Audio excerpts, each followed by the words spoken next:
Bonjour et bienvenue dans l'actu ludique de votre boutique Jeux Barjo à Bordeaux. Aujourd'hui vous avez Pierre derrière la caméra, Ben ici qui va vous présenter les jeux, puisque Romain est en vacances, il profite un petit peu de ses jours de repos.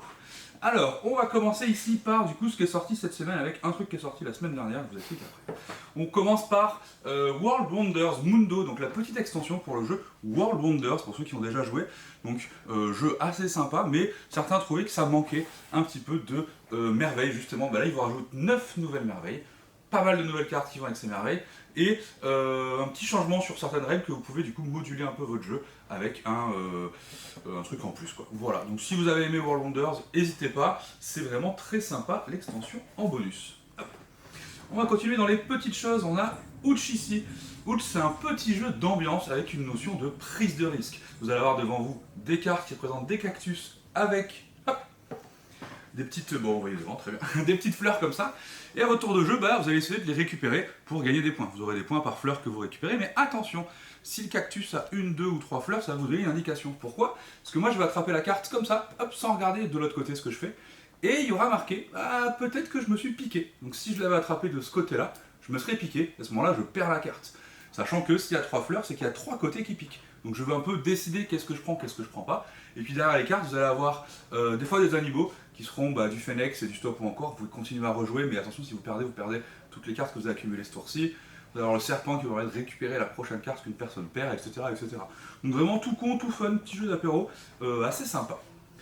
Dans les petites boîtes, hop, on continue ici avec Lynx. Donc Lynx, a priori, c'est un jeu auquel vous allez un peu connaître les règles parce qu'en fait, c'est un mélange entre un puissance 4 et un pierre-feuille-ciseau. Et du coup, c'est hyper efficace, ça marche très bien. Comment vous allez jouer? Eh bien, vous allez avoir différentes tuiles ici de votre couleur avec des formes pierre-feuille ou ciseaux. Vous en avez plusieurs en main autour de jeu, soit vous la posez adjacente à une autre, en respectant, règle d'adjacence tout simplement, et vous n'avez rien de plus à faire. Si à votre tour, vous avez réussi à aligner 3 fois une feuille ou un papier ou quelque chose comme ça, une feuille ou un ciseau, pardon, c'est gagné. Mais les adversaires et vous-même pourront mettre une carte face cachée cette fois-ci par-dessus une autre à condition de gagner la combinaison. Je m'explique, si quelqu'un a mis une feuille, le ciseau vient l'écraser, et hop, j'ai remporté je l'ai écrasé. Maintenant, plus personne ne peut se mettre dessus. Et si j'en mets 3 à la ligne de leur verso, et je gagne aussi la partie. Voilà, petit jeu tactique, il va falloir faire gaffe à tout ça. Marche très bien, de 2 à 4 joueurs pour le. Dans la gamme Carte Aventura, ce petit jeu dont vous êtes le héros avec un panorama, jeu narratif, vous allez faire des choix, évoluer, vivre une histoire, on a un nouveau ici, donc le Résistance, donc qui se passe en 1943 en Normandie. Et donc vous êtes une personne qui est dans la résistance pendant la guerre, donc vous allez vivre un peu tout ça. Hop, c'est dispo, hésitez. On a du 2 joueurs ici, avec Clash 451, le destin d'Attila.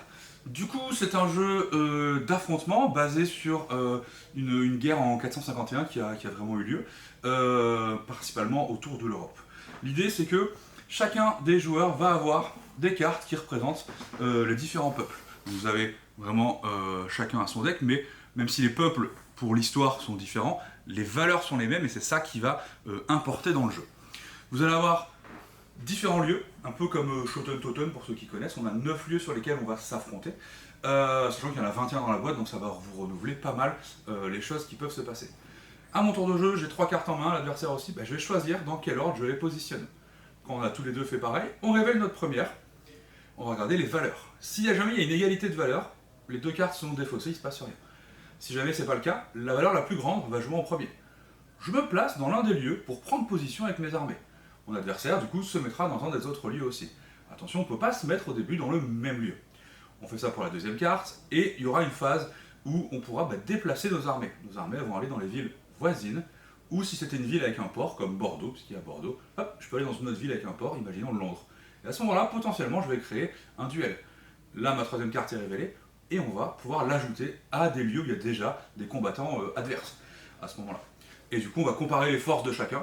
Si jamais je remporte sur Pierre, par exemple, hop, je vais lui défausser ses cartes, il va m'en défausser un petit peu dans la bataille quand même, et on verra à la fin de la partie qui c'est qui a le contrôle du plus de zones.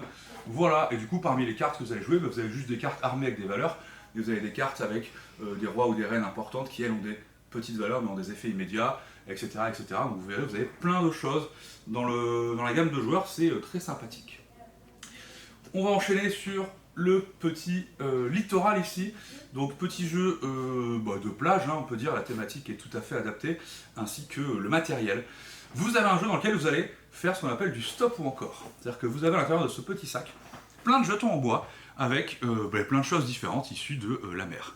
À votre tour de jeu, vous allez piocher ces choses-là, et vous allez avoir un recto verso. Vous allez pouvoir soit garder l'un des deux, soit suivant la face sur laquelle vous êtes, s'il y a un petit symbole comme celui-ci, vous allez devoir le rejeter à la mer, donc le mettre au centre de la table, mais vous allez pouvoir repiocher un jeton. Et donc vous allez faire des choix comme ça, pourquoi? Parce que quand il commence à y avoir des petits insectes, si vous piochez je ne sais pas si on le voit ici, mais si vous piochez un oiseau, il va manger tous les insectes qu'on a rejetés à la mer et on va les prendre devant nous.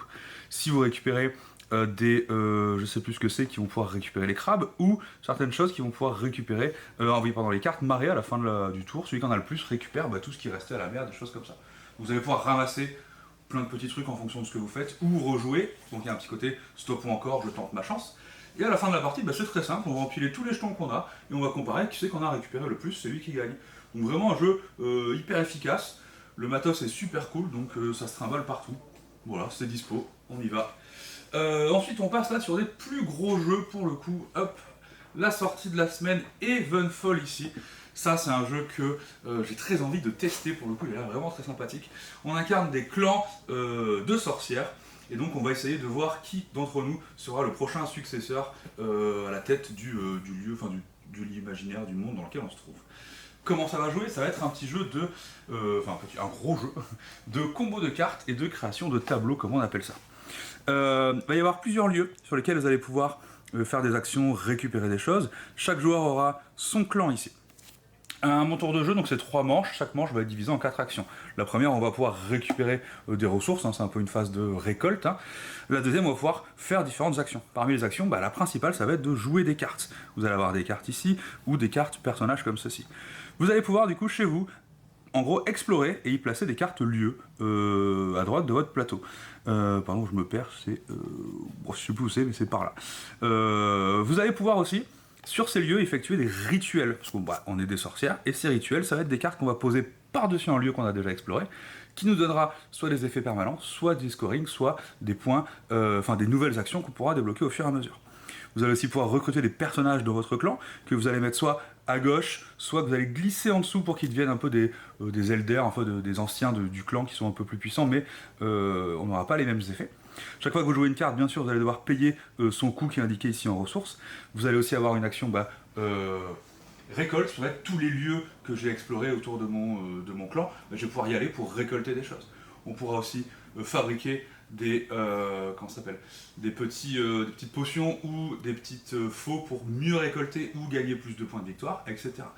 Et ça va se passer avec une pose d'ouvriers. Je vais pouvoir poser mes ouvriers soit sur les lieux, soit chez moi, faire les actions qui sont là, et attention, parce qu'à la fin de chaque tour, sur chaque lieu où j'ai posé les ouvriers, on va regarder qui d'entre nous a le plus d'ouvriers. À ce moment-là, on va pouvoir parier une ressource qui s'appelle du mana pour faire un peu des combats, et donc celui qui a la majorité sur ça va remporter des bonus dans ce lieu.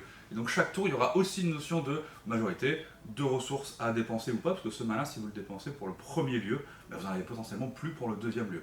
Donc il va falloir gérer un peu tout ça, du gros combo de cartes. Moi, ça a l'air d'être vraiment ma came, j'ai vraiment envie de tester ça. Allez, autre gros jeu, les rats de Wistar. Alors pour le coup, il est sorti semaine dernière de mémoire, mais on l'avait pas reçu à temps. Ça, c'est un jeu que j'ai testé, pour le coup, pareil, que j'ai adoré. Donc là, on reste sur du jeu expert, hein, j'ai pas dit, mais pour celui-là, c'est 90 minutes, 14 ans et plus. Et là, c'est pareil, on est sur du 90 minutes, 14 ans et plus, 1 à 4 joueurs pour les deux. Du coup, les rats de Wistar, c'est un jeu de Simone Luciani, ceux qui en ont, enfin, pas tout seul, mais entre autres, c'est un auteur assez réputé pour faire des gros jeux, assez casse-tête, mais plutôt sympathiques. Ici, on incarne du coup des rats de laboratoire et on a réussi à s'échapper parce qu'on est un peu plus futé que la moyenne. Et on va trouver une maison de campagne dans laquelle on va essayer de s'installer pour y vivre. Donc chacun d'entre nous va avoir son plateau rat, comme ça, enfin clan, terrier. Et il y aura la maison qu'on va explorer tous ensemble. Donc chez nous, on a nos 3 rats principaux. On a des petites souris ici et une souris exploratrice qui vont nous aider dans notre quête. Comment ça va se passer? À mon tour de jeu. On va jouer en 4 manches ici. Je vais prendre un de mes rats principaux ici et je vais pouvoir le placer sur cette roue d'action. voyez que c'est un placement d'ouvrier classique, si je me mets là, plus personne ne peut s'y mettre. Je fais l'action dans laquelle je me suis mis. Ensuite, il y a 3 grands quartiers, il y a la forêt, le sous-sol et la prairie autour de moi. Et là, en fonction du nombre de petites souris que j'ai placées dans ces quartiers-là, je fais des actions bonus, et j'en fais autant que les souris que j'ai mis là. Et ces souris, ça va être le cœur du jeu, parce que je vais essayer de les déplacer pour que quand je fasse une action, j'ai l'action bonus qui soit hyper pertinente. Du coup, parmi vos actions, vous aurez celle de piocher des cartes invention, parce qu'on aura trouvé des choses en tant que rat un peu intelligent. L'action de les jouer, pour ça il va falloir soit dépenser des ressources, donc du bois ou du métal qu'on aura trouvé dans la forêt ou au sous-sol, et ces cartes-là vous donneront des options bonus. Vous allez aussi pouvoir avoir la possibilité d'explorer avec votre souris exploratrice. Cette maison, on ne sait pas trop ce qu'il y a dedans, donc on va devoir avancer pour découvrir au fur et à mesure ce que les salles nous proposent. Quand vous explorez, vous allez gagner des ressources, mais vous allez aussi avoir des demandes. Si on trouve une salle dans laquelle il y a un corbeau capturé, le premier qui va le libérer, en payant ou en justifiant les bonnes ressources, il va gagner des bonus. Et un peu à la manière de certains autres jeux, quand vous débloquez ces espèces d'objectifs ici, vous améliorez les actions sur votre plateau de base. Donc vous devenez de plus en plus fort, il y a vraiment une notion de montée en puissance. Donc plein de petites choses à faire dans les rats de Wistar, pardon. Vraiment très cool, moi j'avais trouvé ça assez incroyable, j'ai adoré le jeu.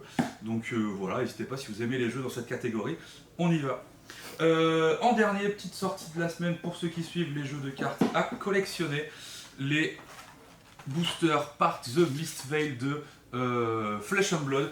Donc voilà, cette extension qui met en avant les illusionnistes ninja assassins dans un univers un peu asiatique. Donc voilà, si vous aimez le jeu, n'hésitez pas, c'est dispo. Voilà, a priori c'est tout pour moi, et puis je vous souhaite une bonne semaine.